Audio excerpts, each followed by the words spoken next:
sebagian daripada istri-istrimu dan sebagian dari anak-anakmu ada yang menjadi musuh. Istri itu bisa menjadi teman, istri itu bisa menjadi lawan. Terutama ibu-ibu yang penyemangat suami atau menghambat suami.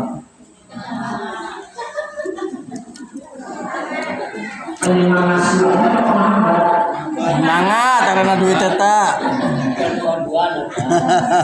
Kadang memberi semangat, kadang menjadi penghambat. Kanjeng Nabi Muhammad SAW punya istri Siti Khadijah. Khadijah adalah perempuan yang kaya raya. Kaya menjadi penghambat Nabi apa penyemangat? Semangat. Halo. Oh. Ini jawabnya saya sih. Low. Kaya Siti Khadijah penghambat apa penyemangat? Penyemangat. Penyemangat sampai kekayaannya habis untuk perjuangan kanjeng Nabi sampai jadi narat. Umpama ibu-ibu lawan suaminya berjuang sampai melarat kajen deh. Tuh. Kajen tante. Tuh. Halo. Enggak. Tuh. Berarti penyemangat apa penghambat? Penghambat. Sampai-sampai untuk lawan, untuk kain kapan saja itu tidak ada ketika Siti Khadijah meninggal dunia. Yang dulunya menjadi kaum merah sekarang menjadi perempuan darah, menjadi penyemangat suami. Jadi kalimat dikurangkan itu penyemangat atau penghambat? Penyemangat. Suami yang istrinya menjadi penyemangat ketika ditinggal umpamanya susah tak bunga. Halo. Seorang suami istrinya penyemangat suami, yang menjadi penyemangatnya hilang meninggal. Iya. Susah kan? Sah.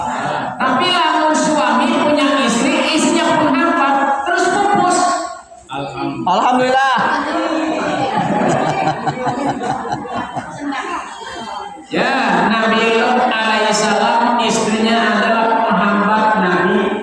Nabi Nuh alaihissalam istrinya adalah penghambat Nabi Nuh. Lamun orang sadaya gaduh istri penghambat baik terus pupus. Alhamdulillah. Eta salah ngomong. Alhamdulillah. Ada bunga. Oh, ada bunga. Tetap jadi manusia. Inna lillahi wa inna ilaihi raji'un. Itu kangsi. Sore. Kanjeng Nabi Muhammad karena Siti Khadijah penyemangat dirinya juga penyemangat biaya perjuangan Nabi diambil oleh Allah Subhanahu wa taala. Kanjeng Nabi menjadi susah. Setelah Siti Khadijah beberapa hari, Abdul Muthalibnya sebagai kakeknya penyemangat perjuangan juga dibunuh oleh Allah Subhanahu wa taala. Dalam jarak 1 minggu, Khadijah istrinya, kakeknya meninggal dunia. Sehingga disebut tahun kesedihan. Lah supaya kumaha Kanjeng Nabi Muhammad SAW di Isra Mi'rajkan oleh Allah Subhanahu wa taala. Punten ibu-ibu bisi ya misi. Aya lelaki ditinggal pupus istrinya. Lamun bae diajak jalan-jalan. Nunggu sejenah lain deh. Ulah ke ibu deui. Nah, orang tangan bawa jalan-jalan. Atuh nyewa salah lain. Ibu jalan ayo jalan. Ini senang dulu. Saya pada waktu tinggal istrinya karena menjadi penyemangat saya. Akhirnya saya susah. Batur-batur diajak jalan-jalan, mampir ke Sadap. Naon? Tapi dibayaran, ulang-ulang bayaran. Ini dihibur oleh teman-teman. Nah, ini yang menghibur Kanjeng Nabi Muhammad sallallahu alaihi wasallam. Allah Subhanahu wa taala akhirnya kesedihan hilang Isra Mi'raj. Para bapak para ibu yang dimuliakan Allah Subhanahu wa taala, jadi dalam satu tafsir Al-Quran disebutkan di sana ma'ahadun yamutu, tidak ada seorang yang mati yang meninggal dunia, baik laki-laki maupun perempuan, illa wa yurfanu, kecuali orang itu dimakamkan diturbati di dalam tanah alati khuliqaminha, yang orang itu diciptakan dari tanah lain. Jadi ibu-ibu kakumpul ketika diciptakan oleh Allah dari tanah buana atau dari tanah terus? Keterang, kepaptan. Hari lahir di buana, tapi tanah penciptaan ibu-ibu kemana bisa jadi kalau di mana kayak pupusnya di baros, dimakamkannya di baros, bisa jadi. Nanti orang buana dapat orang baros dibawa baros, pupusnya di baros, dimakamkannya di baros. Lah Kanjeng Nabi Muhammad kenapa dimakamkannya di Madinah, lahirnya justru di Mekah?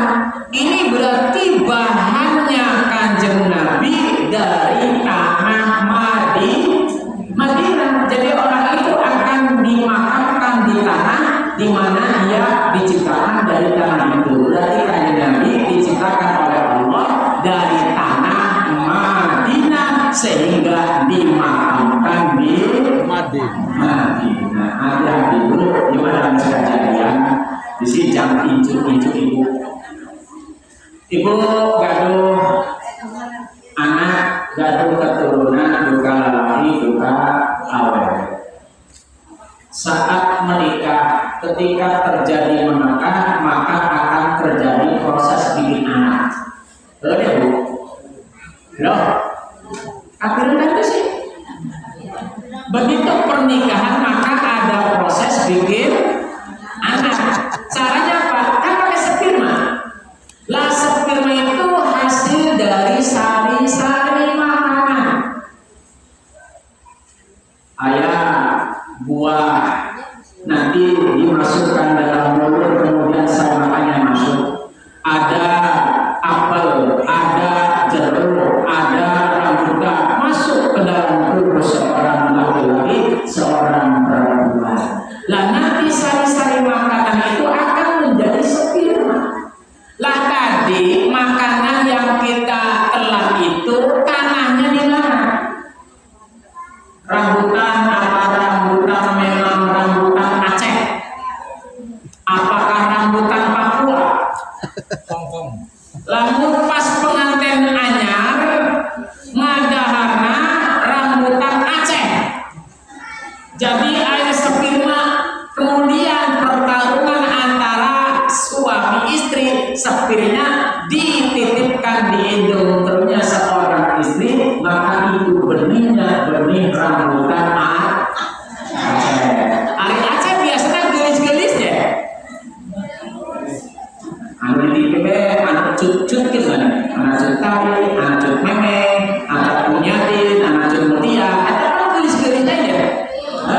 Rambutan Aceh, kari-kari, no diakan, no ditelan rambutan Papua, rambutan Papua. Jadi bahan sperma, kemudian sperma suami dititipkan di induknya istri, jadilah kawas rambutan Papua. Oke, anak rumah. Nah, makanya hati-hati. Hari besar gua ini pengantin anyar, rumah jentoy gitu kan. Makanya kalau dari Aceh maka akan meninggalnya ada. Kalau bahannya dari Papua ya maka akan meninggal di Papua. Ini di Baros saja banyak yang meninggal dunia di Sulawesi. Lahir di Baros tapi dikuburkan di Sulawesi. Tapi ada orang Baros meninggal di Sulawesi tetap dimakamkan di Baros karena bahan spermanya dari makanan desa Baros. Orang Barat bisa jadi bahannya bahan Jakarta,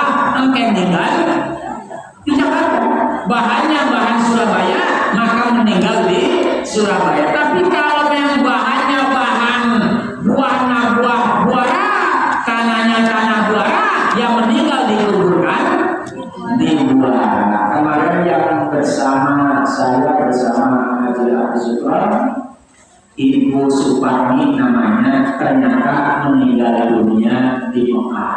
Padahal orang ketahuan kok meninggal di Mekah. Kenapa? Karena yang dibikin buat Bu Suparni itu dari sana. Kok bisa?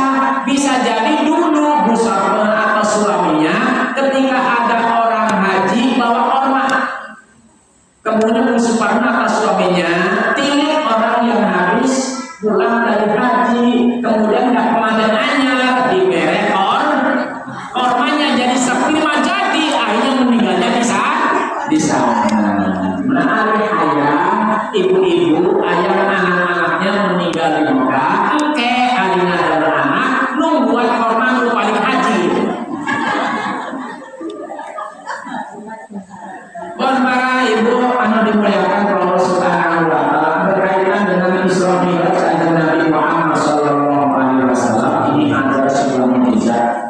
Nah, dalam karyanya Mbah Hasyim Asy'ari di dalam kitabnya disebutkan begini. Karena sekarang ada kelompok-kelompok yang mengagung-agungkan leluhur, yang leluhurnya bisa mi'raj ke Sidratul Muntaha dalam jarak waktu 1 hari sebanyak 70 kali. Kanjeng Nabi saumur hidup mi'raj cuma sekali, mah sehari 70 kali ke Sidratul Muntaha. Itu pengakuan kelompok. Ibu pernah lagi ya? Untuk ya, ada kerja tidak pernah. Ada kan namanya kelompoknya kelompok Habaib. Kelompok Habaib. Habib paham deh? Enggak paham. Nah, kelompok mereka mengagungkan, memuliakan leluhurnya. Leluhurnya yang bernama Faqih Muqaddam. Namanya Faqih Muqaddam. Lah Faqih Muqaddam ini yang mengaku dirinya mi'raj ke Sidratul Muntaha 1 hari 70 kali. Hebat aja. Kanjeng Nabi bisa kali, iya malah 70 kali. Ini kan kesannya Anda mengalahkan Kanjeng Nabi di sini. Wa kadzalika manidda'a jalasallahi ta'ala wal khuruja ilaihi. Wakadhalika begitu juga dihukumi kufur man seseorang tidak yang mengaku seseorang mujalasatallahi ing bareng duduk dengan Allah. Alhamdulillah saya habis duduk bareng dengan Allah. Kufur. Orang mengaku duduk bersama dengan Allah. Kenapa? Ketika orang mengaku duduk bersama dengan Allah, berarti Allah mempakai deh. Ya, saya sekarang ada di masjid, saya mengatakan saya habis duduk bersama Allah. Berarti Allah di dalam masjid. Berarti Allah di masjid gede deh. Nah itu kan kufur. Kalau Allah lebih kecil daripada masjid, jadi ada kumaha. Allahu Akbar, Allahu Akbar. Allah jemaah di masjid. Ketika saya mengatakan saya habis duduk bersama dengan Allah, maka pengakuan itu dihukumi kufur. Wal khuruja ilaihi, dan juga dihukumi orang yang mengaku bahwa dirinya mi'raj kepada Allah Subhanahu wa Ta'ala. Dan ini yang dipegang oleh leluhur Habib Habaib yang mengaku menjadi kekasihnya Allah Subhanahu wa Ta'ala. Yang selanjutnya pengakuan mereka bahwa Kanjeng Nabi Muhammad Sallallahu Alaihi Wasallam belajar kepada Habib. Belajar naon?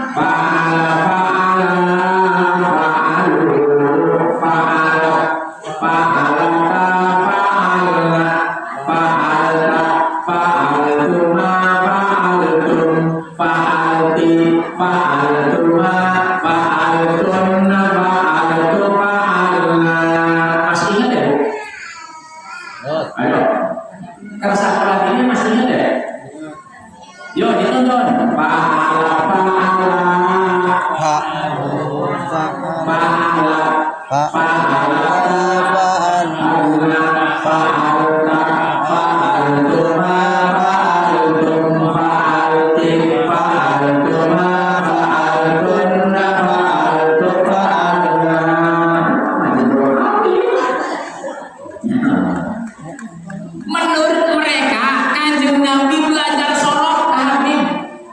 Berarti Kanjeng Nabi sekolah dunia. Ya Allah. Ini kalau Kanjeng Nabi belajar pahala, lalu nanti pahala-pahalanya makhluk bukan? Makhluk. Wa ma yantiqu anil hawa in huwa illa wahyun yuha. Apa yang diucapkan oleh Kanjeng Nabi adalah wahyu. Kalau Kanjeng Nabi belajar ke hati pahala-pahala, berarti pahala-pahala wahyu. Kanjeng Nabi belajar ke hati al-kalamu walabdul murakabul mufidu bil wahyi wa aksamuhu salah satu ismun wafilul ma'ad Kun. waktu Kanjeng Nabi belajar dunia. Cek mereka, kata mereka Kanjeng Nabi belajar apa yang dinamakan kalam. Gusti. Saking menonjolkan menurut kelompok mereka, Kanjeng Nabi saja direndahkan. Lah ini agar Kanjeng Nabi belajar pahala-pahala, belajar al-kalam walaupun murakabun mungkin diwadi. Berarti Kanjeng Nabi murid, Habibnya jadi ustaz. Murid jeung ustaz mulia. Ustaz. Berarti Kanjeng Nabi lebih rendah daripada Habib. Dari kesasar dan gitu, masya Allah, hati-hati. Alhamdulillah di bawah semah Allah di buahnya bahwa Imam Rika mengisi terakhir tadi sampaikan para ibu yang dimuliakan oleh Allah Subhanahu wa Ta'ala. Kemudian di dalam karyanya Syekh Abdul Qadir Jailani namanya Kitab Al-Bunya. Di sana Anas bin Malik radhiyallahu anhu qala Rasulullah sallallahu alaihi wasallam idza dakhala rajaba qala Allahumma barik lana fi rajaba wa sabana wa balighna ramadana kama kana rajaba. Kalau di dalam karyanya saya mulai seperti itu. Allahumma barik lana fi rajab wa sabana. Allahumma barik lana fi rajab wa sabana wa balighna ramadana wa bilana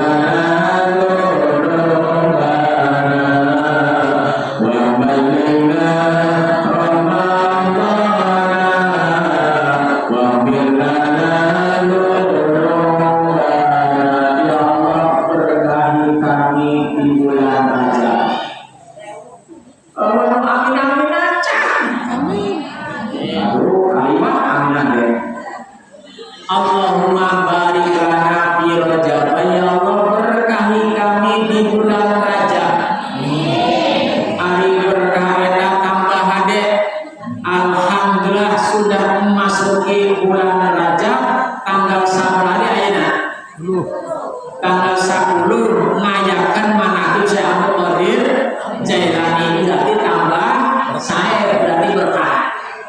Nah keberkahan eta yang lain manaqibah ker bulan samemena bulan Rajab masya Allah sholawat kangge hese, tapi barang bulan Rajab masuk sholawat baik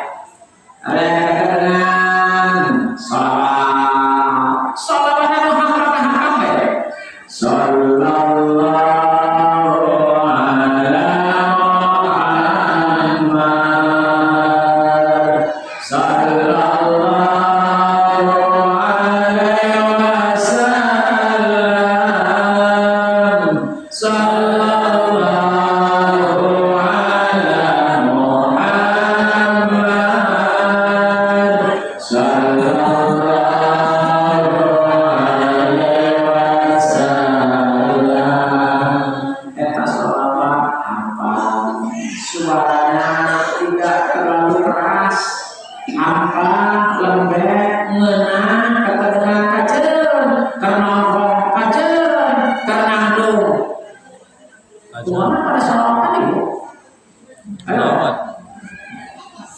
kumaha cicing bae lamun di hareupeun imah keur caliknya cicing nyeuleuh motor anu liwat nyeuleuh sepeda anu liwat nyeuleuh mobil anu liwat cicing bisi-bisi we ari sholawatan masalah dibere duit dari ahad manis ge ari aya sholawatan lagu eta pan aya duit lain mudah-mudahan teh sabagi sallallahu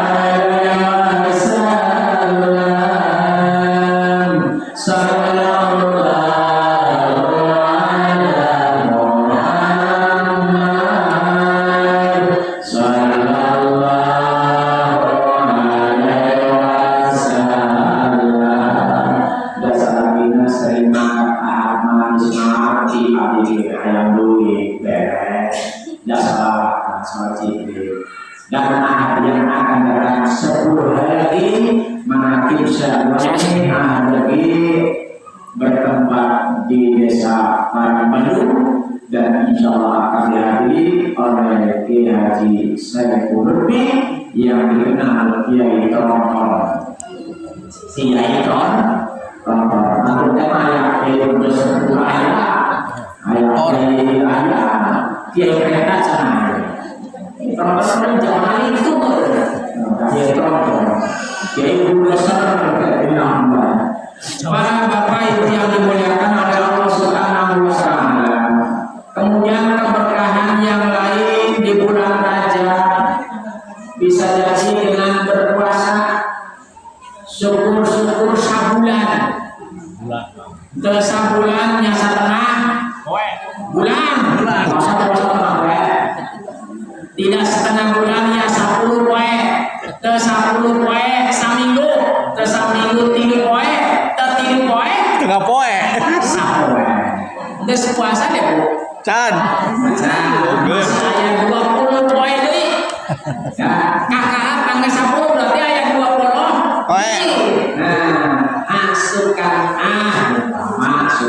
dari poe 1 kali-kali poe 1 siang-siang lalaki ayam bere salaki ayam batal sukan deui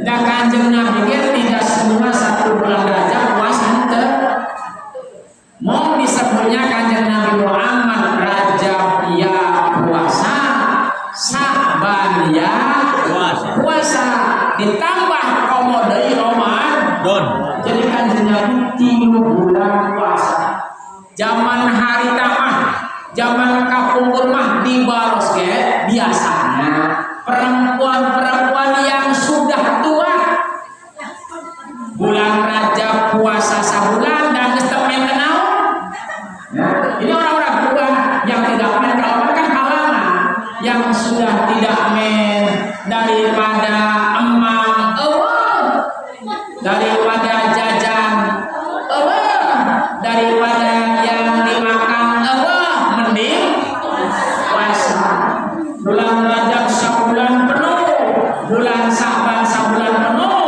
bulan Ramadan sebulan penuh itu orang tua zaman dulu sekarang alhamdulillah di jam Ramadan ge pokok wajib kadang-kadang Ustaz ditanya gani Ustaz teu puasa geus seubeuh keur di pondok jawabna geus seubeuh keur di pondok na ge teu puasa teu naon ngomongna seubeuh di pondok puasa sok teh dah kiriman telat ya Allah da zaman bae teman zaman kampung kurma Allah HP ari zaman ayeuna mah budak modok da aya HP mesin kepengoros Pak juga handphone, juga WA, icisna wes duitnya sudah habis, kirim. Kampungnya mah nyerahkan anjok-anjok sambil kakara. Anjok. Jadi telat kiriman akhirnya daripada nahutan mending puasa. Itu yang telat kiriman, tapi yang tidak telat puas puasa iya. Mungkin Gusti Mamang besok puasa itu. Para ibu yang dimuliakan oleh Allah Subhanahu wa taala, kemudian bukan puasa saja keberkahan di dalam bulan Rajab. Bisa jadi dengan sholat, bisa jadi dengan sholat. Bahkan yang lebih mudah adalah pakai sholawat. Sebab inna fil jannati naron, bahwa di surga ada sungai yang dinamakan Sungai Rajab. Namanya Sungai Rajab, bukan sungai kebuyutan, bukan sungai babakan, bukan. Namanya Sungai Rajab. Yang airnya al-mahlu lebih manis daripada gula, daripada madu, yang lebih putih daripada susu, dan lebih harum dari minyak kasturi, wangi, amis, dan lebih adem daripada es. Kalau kamu madu, manis aja, apa sih? Manis aja, tapi bisa kan? Lah, akhirnya Kanjeng Nabi Muhammad Shallallahu Alaihi Wasallam bertanya, liman hada Jibril, ini sungai itu siapa? Dijawab oleh malaikat Jibril, liman sholat alaika fi Rajab. Sungai Rajab ini diperuntukkan buat orang yang membaca sholawat di bulan Rajab. Khusus orang yang membaca sholawat di bulan Rajab akan mendapatkan sungai Rajab di dalam surga. Enggak budak-budak no nakal-nakal itu penting sholawatan di bulan Rajab. Anak-anak apang, anak-anak jalanan sholawatan di bulan Rajab. Dan ada hadis seperti itu, siapa yang membaca sholawat di bulan Rajab akan mendapatkan surga, sungai Rajab di dalam surga. Akhirnya sampai yang ente puasa Ramadan, ente lamun sugi jahat, ente nu penting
tadi mangsa bulan. Jadi saya ada acara habis Selasa dengan ini yang 4 di Bogor sehingga sampainya terus itu masih berkawal